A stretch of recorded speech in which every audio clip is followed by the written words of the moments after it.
Hey guys, Oliver Reporter here. So we got some big stuff to talk about in Rockies. Not just Rockies, all baseball, every MLB team. First of all, we got, even though guys like Kyle Crawford, Jason Moore, Cliff Lee weren't signed yet, you still got some big names that have been signed/traded. For example, Adam Dunn was signed with White Sox for 4 years, $56 million. Hisnor Takahashi went to the Angels for 1 year. Jason Varitek signed for 1 year, $2 million with the Red Sox. Good deal. Troy Tulowitzki signed with the Rockies as a 7-year deal extension through 2020. He said he wants to have a long career on one team, just like Derek Jeter. He really admires Derek Jeter.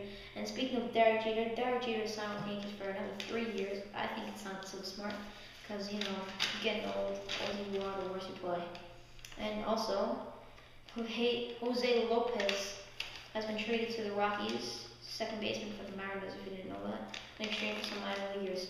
Also, for the final thing, Jesus Montero has been called up to be the starting catcher for the Yankees in 2010. Alright guys, thanks for watching, and